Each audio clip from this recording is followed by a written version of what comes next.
Kembali lagi bersama saya Maria Sarjana dalam special interview bersama Bloomberg Technos. Kali ini saya bersama dengan Direktur Utama dari Waskita Beton Precast, yaitu Bapak Purbayu Ratsunu. Selamat pagi Bapak, terima kasih sudah hadir di studio. Terima kasih. Apa kabar Pak? Baik Mbak.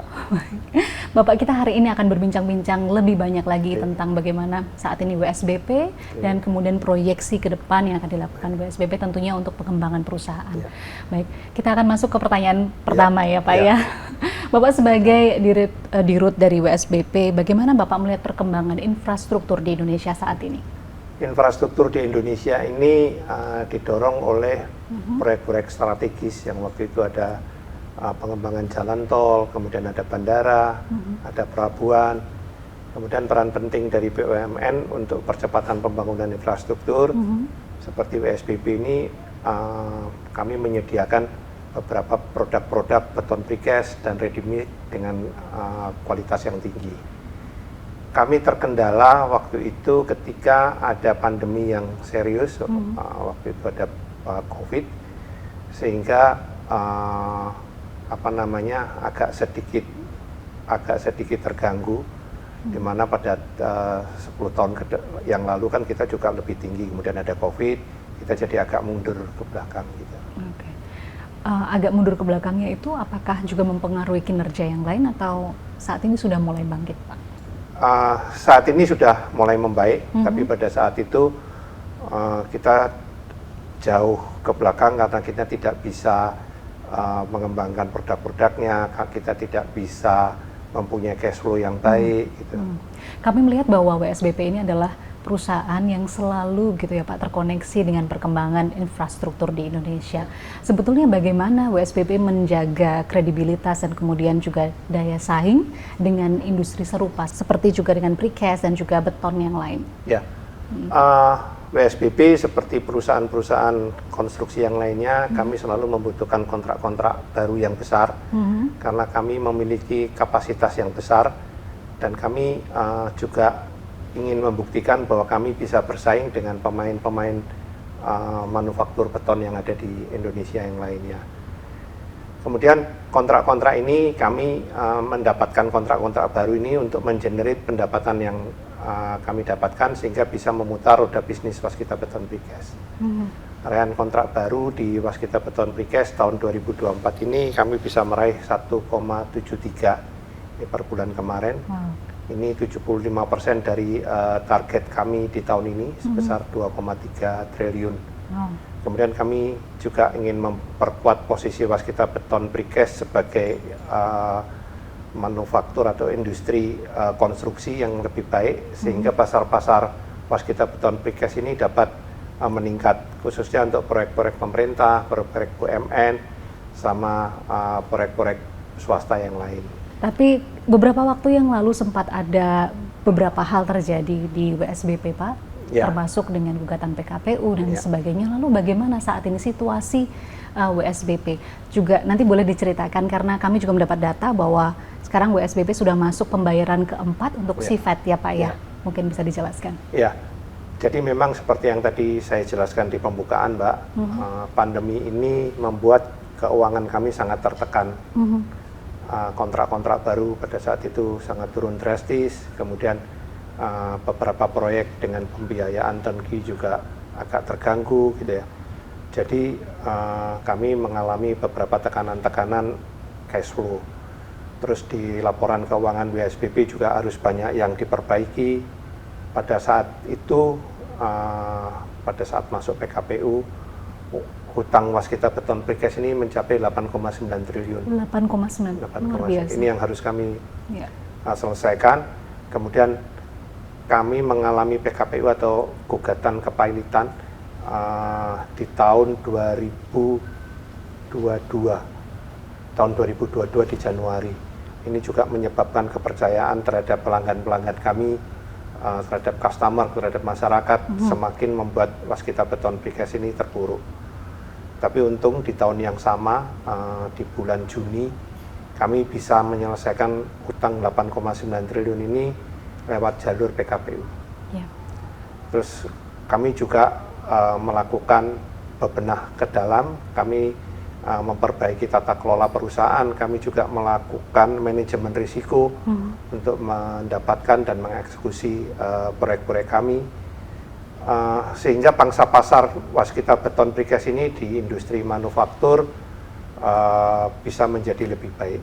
Kami juga menerapkan saat ini adalah one stop solution untuk pelanggan karena alat-alat kami yang cukup banyak. Terus kami juga melakukan inovasi-inovasi terhadap pemanfaatan teknologi. Selain itu kami juga melakukan manajemen cash flow yang sangat ketat dan diikuti dengan beberapa rasionalisasi dan optimalisasi aset-aset yang ada. Oke, berbicara soal manajemen cash flow, tadi Bapak juga sudah menyebutkan bahwa hutang tadinya sekitar 8,9 triliun, itu bukan angka yang sedikit tentu saja ya Bapak. Tapi juga kami mendapat informasi sudah masuk pembayaran keempat juga untuk sifat, berarti kan ada perkembangan yang dilakukan dari WSBP. Lalu sebetulnya bagaimana perusahaan menjaga manajemen cash flow ini, kemudian keuangan sampai dengan akhir tahun nanti Pak? Iya, jadi pada saat ini hutang terhadap transaksi 2003 ini kami sudah tidak mempunyai hutang lagi. Kami sudah selesai. Kami hanya saat ini yang ada adalah hutang-hutang yang untuk going concern gitu ya. Dan di tahun 2024 kami dalam rangka ini juga kami melakukan optimalisasi aset yang ada untuk memperkuat likuiditas Waskita Beton Precast dengan cara melakukan aset disposal terhadap aset-aset yang tidak berguna. Kemudian kami juga melakukan pembayaran kewajiban sifat. Kemarin di bulan September kami sudah memasuki tahap keempat dengan nilai total saat ini sekitar 320 miliaran. Kami kemarin membayar di sifat di bulan September itu senilai 84-85 miliar begitu. Terus WSBP juga telah menyelesaikan konversi hutangnya sebesar 85% dari total kewajiban terhadap para pemegang kredit obligasi, ya untuk obligasi dengan OWK.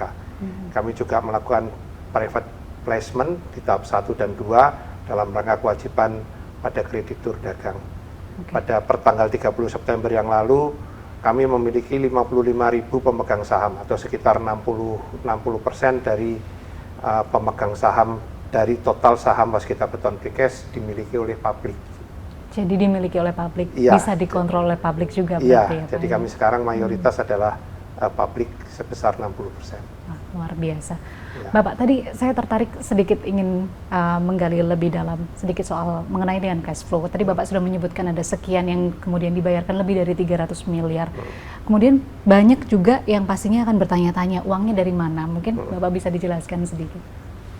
Ya, kami untuk menjaga fundamental itu kami tentunya harus mempunyai kontrak-kontrak baru. Jadi di tahun 2024 ini highlight proyek kami ini ada di LRT Velodrome. Jadi LRT ini menghubungkan antara stasiun Manggarai sampai dengan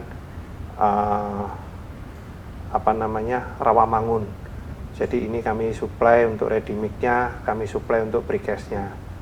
Kemudian proyek kami yang besar lagi ada di Batam. Ini kami membuat seaway port atau container port. Jadi kami membuat tempat untuk landasan terminal peti kemas. Kami kerjakan di sana. Terus kami juga mendapatkan kampus UNIPI di Bandung. Jadi kampus ini adalah milik dari Pekerjaan Umum Departemen Pekerjaan PUPR. Kemudian dari pihak BUMN kami ada tambahan, kami dipercaya membuat rumah susun di Batang milik KITB, Kawasan Industri Terpadu Batang. Terus kami juga mendapatkan owner baru juga dari PT Bukit Asam. Kami membuat dinding penahan tanah di Muara ini. Pak, tadi kan kita sudah berbincang tentang bagaimana kondisi dari WSBP saat ini.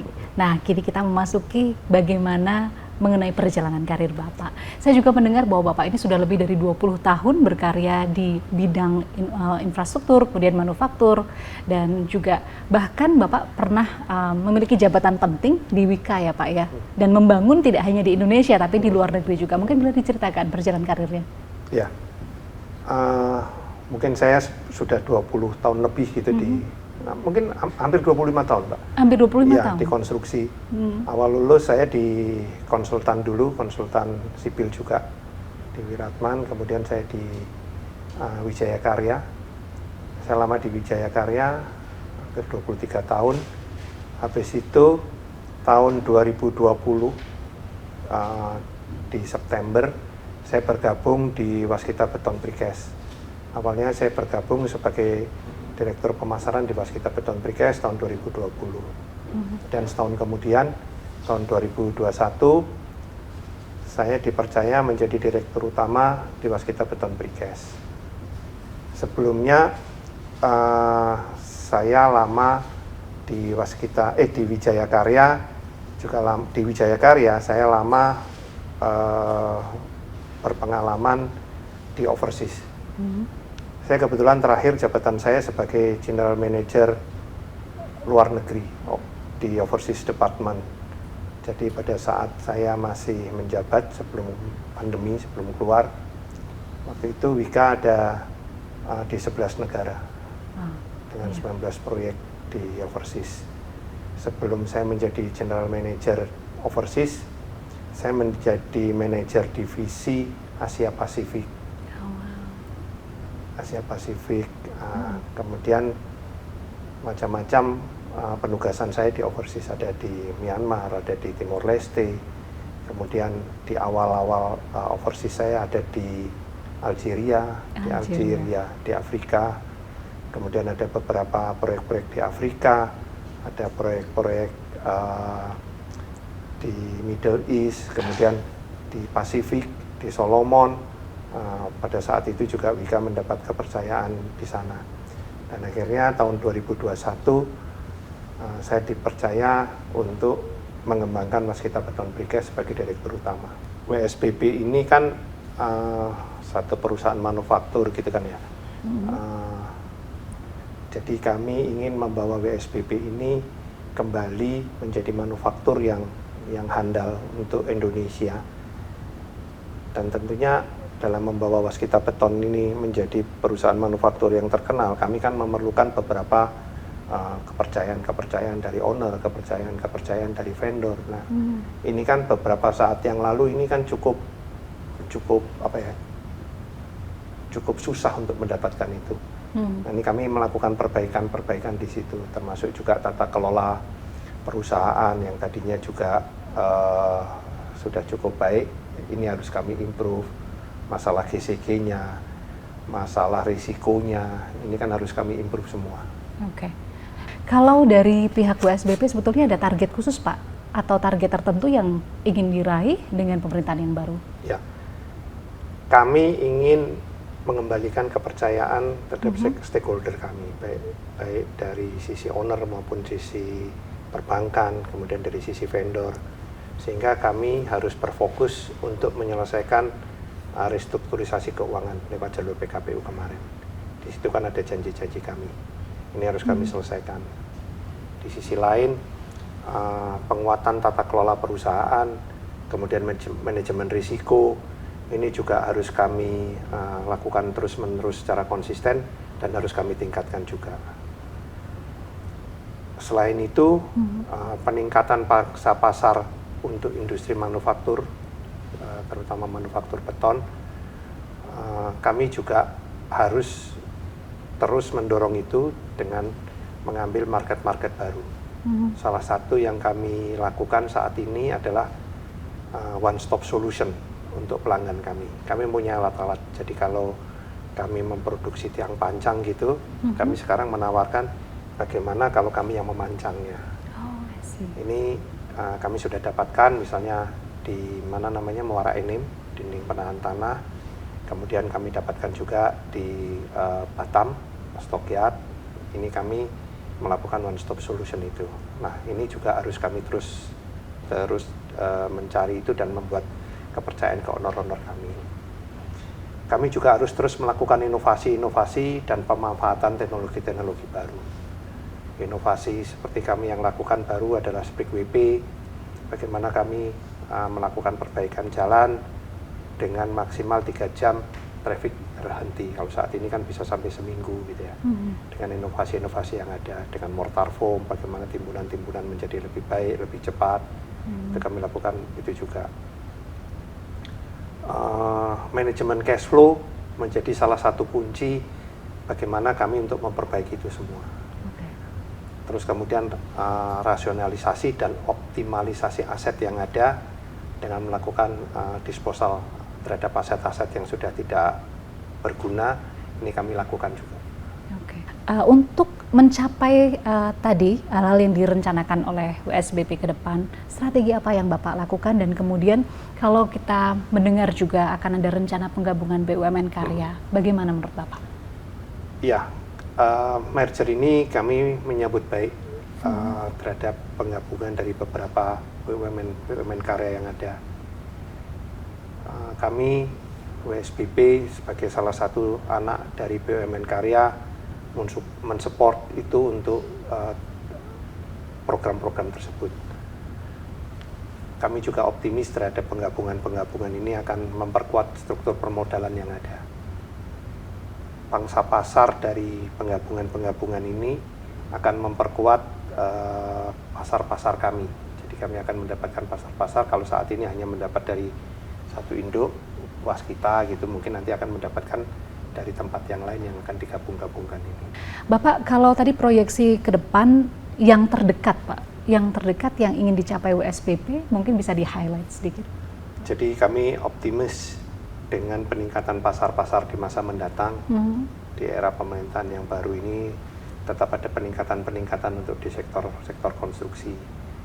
Terus kami ingin juga melakukan one-stop solution, sehingga paling tidak kami bisa mendapatkan tambahan kontrak baru. Kalau kemarin hanya berproduksi, sekarang juga bisa memasangnya. Gitu ya. Kami juga mengedepankan inovasi produk-produk kami dengan terus berinovasi untuk menciptakan produk-produk kami yang baru. Misalnya teknologi yang baru dengan menggunakan mortar foam, Speak WP, menggunakan fly ash untuk campuran-campuran ready make. Kemudian kami juga menggunakan stiffener untuk balok semite gitu. Ini juga kami lakukan beberapa inovasi-inovasi yang ada. Terus kami juga melakukan beberapa inovasi pemasaran, misalnya dengan memperkuat jaringan-jaringan pemasaran, meningkatkan juga kualitas produk kami. Terus kami juga saat ini dengan aset waskita beton yang cukup banyak, ini kami berpikir untuk, dan sudah kami lakukan, membuka bisnis unit baru. Jadi penyewaan terhadap aset-aset, tidak hanya aset-aset terhadap alat berat. Laboratorium kami juga kami akan tawarkan gitu. Kalau misalnya ada pihak lain yang akan menggunakan laboratorium kami juga berkenan untuk melakukan itu. Kami juga mempunyai teknologi misalnya untuk stressing. Jadi kalau teman-teman mau membutuhkan stressing, kami mempunyai teknologinya, kami mempunyai alat-alatnya, juga bisa dilakukan itu. Kami ini mempunyai beberapa aset yang besar. Jadi misalnya saat ini batching plant ini adalah alat untuk mencampur semen sehingga dia bisa menjadi siap untuk digunakan untuk konstruksi. Kami mempunyai banyak set di batching plant ini. Jadi set batching plant ini tidak hanya batching plantnya juga, tapi truck mixernya. Nah ini sekarang kami membuka pasar untuk menyewakan alat-alat ini. Baik hanya alat pencampurnya saja, atau alat pengirimnya saja, truck mixer, atau bisa kami setkan. Pak, kalau tadi juga Bapak sudah sebutkan beberapa proyeksi ke depan tentang WSBP, lalu apa harapan dari WSBP, terutama saat dalam kepemimpinan Bapak sebagai Direktur Utama, mengenai peningkatan infrastruktur di Indonesia? Kami ini ingin infrastruktur ini mempunyai kualitas dan jangkauan yang lebih baik. Kualitas dan jangkauan. Connectivity antar daerah-daerah terpencil ini kan masih memerlukan pembangunan. Ya, kami juga masih menginginkan untuk bisa berpartisipasi di situ. Terus kami tidak hanya berfokus pada proyek-proyek yang besar, mega proyek gitu ya. proyek-proyek yang untuk connectivity, proyek-proyek yang untuk daerah-daerah terpencil, kami juga ingin untuk bisa berpartisipasi di sana. Terus kami juga mendorong pembangunan yang ramah lingkungan, seperti yang kami sudah lakukan, bahwa kami beberapa dari Beijing Plan kami yang keluar, kami melakukan penghijauan, beberapa dari tiang panjang kami yang kami jual, kami melakukan penghijauan juga untuk membuat green gitu ya. Terus kami juga mengembangkan beberapa inovasi-inovasi yang baru. Inovasi misalnya untuk perumahan modular, kami juga melakukan inovasi untuk sprig WP, untuk mortar foam gitu. Ini juga kami lakukan. Ini juga harus berdampak positif bagi lingkungan juga. Misalnya kalau yang sprig WP, kami bisa menutup jalan ini tidak terlalu lama, sehingga kemacetan tidak terjadi. Ini juga akan berdampak positif untuk lingkungan. Terus kami juga berkomitmen untuk mendukung program infrastruktur nasional dengan produk-produk kami yang tentunya mempunyai kualitas. Kami juga ingin menjadi partner utama pemerintah maupun swasta, BUMN dalam membangun infrastruktur yang solid untuk mendukung pertumbuhan ekonomi Indonesia. Oh, biasa. Jadi ini yang diharapkan dari Indonesia ke depan ya Pak ya, terkait dengan pembangunan infrastruktur, yaitu pembangunan infrastruktur tidak hanya mega proyek, tapi juga di daerah-daerah terpencil, dan juga tadi disebutkan oleh Bapak, tidak hanya pembangunan infrastruktur saja, tetapi juga pembangunan lingkungannya Pak ya. Luar biasa sekali. Terima kasih banyak Pak Purbayu untuk waktunya hari ini dan juga penjelasannya tentang WSBP. Nanti kita harapkan ke depan kita melihat WSBP jauh berkembang lebih besar lagi, tentu saja di bawah kepemimpinan Bapak. Terima kasih banyak Pak. Terima kasih banyak. Demikian perbincangan kami dengan Direktur Utama WSBP Bapak Purbayu Ratsono. Saya Maria Sarjada, sampai jumpa.